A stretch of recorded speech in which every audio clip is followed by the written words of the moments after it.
News 24 घडामोडी, श्वास चालू घडामोडींचा। घर, गाडी, शिक्षण सगळं काही स्वस्तात, फक्त शिक्षक बँकेतच। शिक्षक बँक झाली डिजिटल, मोबाईलवरच सगळी बँकिंग। अहिल्यानगर जिल्हा प्राथमिक शिक्षक सहकारी बँकेच्या 106व्या वार्षिक सभेच्या पार्श्वभूमीवर बँकेने ऐतिहासिक निर्णय घेत डिजिटल बँकिंग सेवा वर्षाअखेर सुरू करण्याचा निर्णय घेतला आहे। 6,68,00,000 नफा मिळवलेल्या या बँकेने 5% लाभांश देण्याचे ठरवले असून बंद झालेली ATM सेवा देखील पुन्हा सुरू करण्यात आली आहे।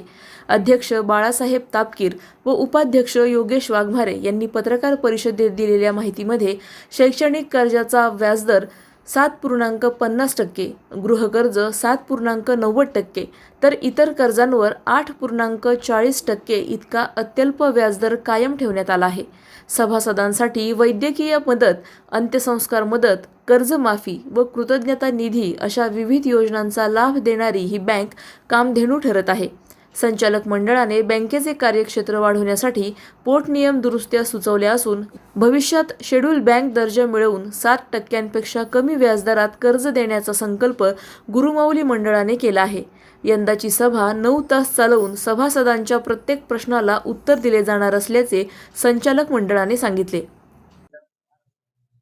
सर्वांना नमस्कार। येत्या 20 जुलै 2025 रोजी अहमदनगर जिल्हा प्राथमिक शिक्षक विकास मंडळ वार्षिक सर्वसाधारण सभा दुपारी 2 वाजता आयोजित केलेली आहे। प्रथमतः मी आपल्या सर्वांना या सभेच्या निमित्तानं अध्यक्ष या नात्यानं सर्व विश्वस्त मंडळ आणि अध्यक्षांच्या वतीनं उपस्थित राहण्यास विनंती करतो। गेल्या अनेक वर्षापासून आपले गुरुकुल या ठिकाणी हम रस्त्यावर 51.24 एवढी भरपूर जागा त्या ठिकाणी उपलब्ध असून त्या ठिकाणी पूर्वीच्या काळी गुरुकुल इमारत उभी केलेली होती। पूर्वजांनी अतिशय कष्टानं योग्य पद्धतीनं त्या ठिकाणी बांधकाम करून शिक्षकाची गोरगरिबांची मुलं त्या ठिकाणी शिकवली, आज ती उच्च पदावर काम करत आहेत। नक्कीच या पूर्वीच्या गुरुजनांचा यासाठी फार मोठा त्याग आहे, परंतु आज त्या ठिकाणी असलेली जागा ही तशीच मोकळी पडलेली आहे। यापूर्वी त्या ठिकाणी बांधकाम करण्याचा प्रयत्न झाला, परंतु ते अपूर्ण अवस्थेत असलेलं बांधकाम त्यामध्ये मॉडिफिकेशन करून आम्ही त्यामध्ये गुरुमाऊली सदिच्छा मंडळाचे मार्गदर्शक नेते सन्माननीय बापूसाहेब तांबे आणि सर्व नेतेगण यांच्या मार्गदर्शनाखाली ती नक्कीच येत्या काळामध्ये पूर्ण करणार आहोत।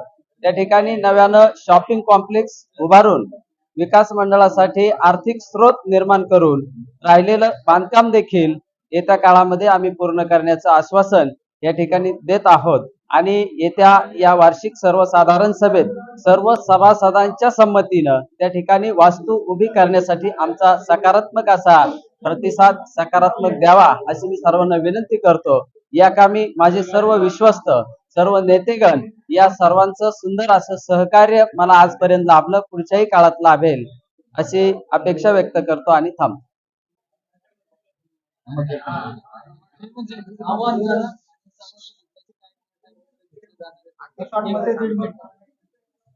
नमस्कार। येत्या 20 तारखेला अहमदनगर जिल्हा शिक्षक सहकारी बँकेची वार्षिक सर्वसाधारण सभा संपन्न होत आहे। या सभेच्या निमित्ताने मी सर्व सभासदांना आवाहन करतो की या सभेसाठी सर्वांनी या ठिकाणी उपस्थित राहावं, सभासद हिताच्या सूचना कराव्या। संचालक मंडळ सभासदांच्या सर्व प्रश्नांना उत्तर दिल्याशिवाय व्यासपीठ सोडणार नाही अशा पद्धतीचं या ठिकाणी आश्वासन या निमित्ताने मी देतो। त्याच पद्धतीने या सभेमध्ये 14 विषय पत्रिकेवर आहेत।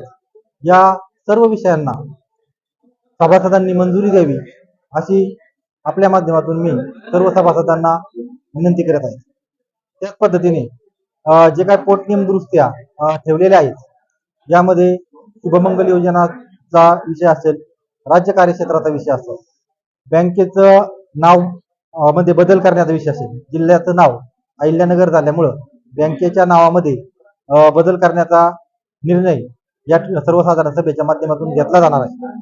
तर या बँकेच्या माध्यमातून सभासदांना जास्तीत जास्त कर्ज आणि ते कमीत कमी दराने कसं दिलं जाईल याकडं संचालक मंडळाचं कायम लक्ष असतं।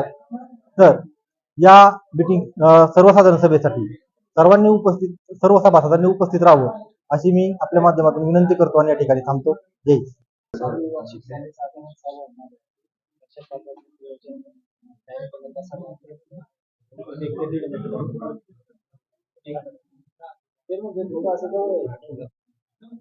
येत्या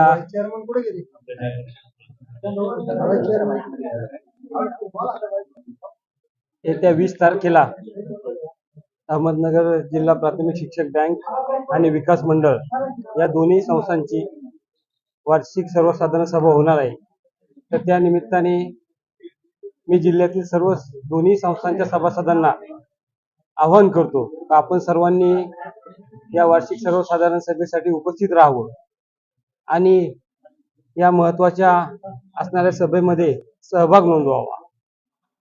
गेल्या वर्षभरामध्ये झालेला कारभार सर्व सभासदांना ज्ञात आहेच. एक वर्षभरापूर्वी काय झालं होतं आणि त्याचा परिणाम या संस्थेवर थोडासा डिव्हिडंड कमी देण्यात कसा झाला हे सर्वांनी अनुभवलेलं आहे. 106वी वार्षिक सर्वसाधारण सभा गेल्या 106 वर्ष तुम्ही जर अहवाल पाहिला असेल तर यातच लिहिलेलं आहे शतकोत्तर षटकार प्रगतीचा. म्हणजे ही अहमदनगर जिल्ह्यातील शिक्षक बँक ही खऱ्या अर्थाने शतक होऊन षटकार मारलेला आहे की दिवसेंदिवस ठेवी या बँकेच्या वाढतायत आणि राज्यातील एक अग्रगण्य बँक म्हणून ही ओळखली जाऊ लागलेली आहे. पूर्ण राज्यामध्ये शिक्षकांच्या जिल्हाव्यापी 5च बँका अस्तित्वात आहेत. त्यापैकी आपली ही बँक सर्वात मोठी म्हणून गणली जाते.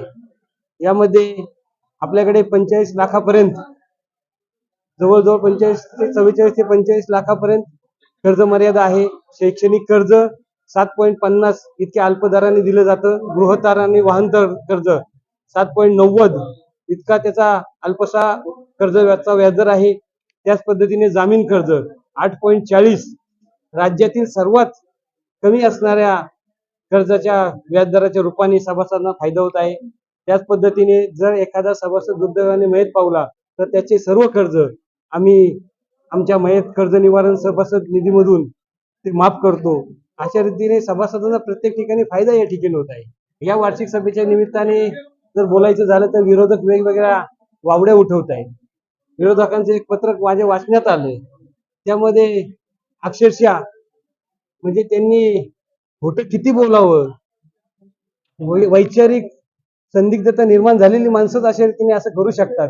त्यांनी एकच मुद्दा या ठिकाणी सांगतो का त्यांनी दिलेलं ATM कार्ड एप्रिलमध्येच या बँकेत येऊन पडलेली आहे.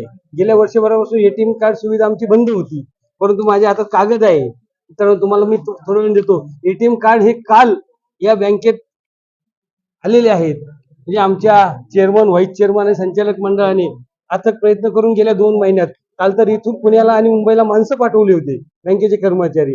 ते स्वतः घेऊन आलेत आणि ते खोटं बोलतात की एप्रिलमध्ये आलेले. ते कागद त्याच्यावर डिलिव्हरी डेट काय आहे ती पण तुम्हाला या ठिकाणी दिसेल. निश्चितपणे अशा पद्धतीने सभासदांचा बुद्धिभेद करण्याचा प्रयत्न विरोधकांनी चालवलेला आहे. परंतु मला निश्चित खात्री आहे विरोधकांना काही बोलायला नसल्यामुळे, आर्थिक बाबतीत पॉईंट नसल्यामुळे, जे काही या बँकेची प्रगती होते ती त्यांना देखवत नसल्यामुळे ते अशा पद्धतीने खोटं बोल पण रेटून बोल अशा पद्धतीने ते बोलत आहे. निश्चितपणे मला खात्री आहे या वर्षीच्या सर्वसाधारण सभेमध्ये जास्तीत जास्त संख्येने लोक सहभागी होतील.